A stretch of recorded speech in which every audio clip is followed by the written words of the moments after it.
Hola amigos, Mr. Pablo So, de vuelta con otro vídeo.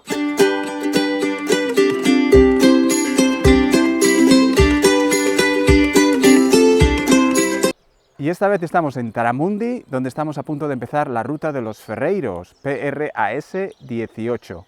Y os voy a decir todo acerca de esa ruta de camino allí. Bueno, pues esta es una ruta circular que empieza y acaba en Taramundi y cubre una distancia de 6,4 kilómetros. Es muy bonita, aunque la verdad no tanto como la ruta del agua que hemos visto en el vídeo pasado. Eso sí, esta es mucho más corta. Es muy fácil de hacer, no tiene demasiada pendiente y pasa por bosques que a mí en general me encantan. No solo por los árboles y el verdor que contienen, sino por el maravilloso sonido del canto de los pájaros.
Hay como niebla en el bosque y te da esta sensación de que algo va a pasar, como que un fantasma va a venir o algo así.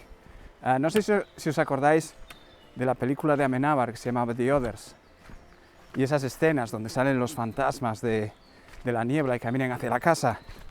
Bueno, pues esa es la sensación que hay ahora mismo con esta niebla que hay aquí.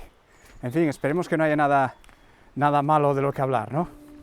Esperemos que no haya nada peligroso, que todo sea bueno.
motocicleta aquí abandonada. No sé si entendéis de motocicletas, pero si sabéis cuál es, por favor, ponerlo en la sección de comentarios. Sería bastante interesante saberlo. En fin, vamos a continuar.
Bueno amigos, vamos a dejar detrás Pardiñas, lo cual quiere decir que estamos muy cerca de finalizar esta ruta y creo que es un buen momento para decir adiós en la manera en la que normalmente lo hago, que es diciendo que primero que espero que os haya gustado el vídeo y segundo deciros que espero también que la vida os dé un montón de razones para sonreír y si no es así seguir luchando porque es una cuestión de tiempo y lo que quiero decir con esto es más o menos lo siguiente, que si la vida no te está tratando bien en este momento, que no te rindas, que sigas luchando, que sigas adelante porque las cosas tarde o temprano mejoran. En todo caso, espero que tengáis un día excelente y os veo en el próximo vídeo.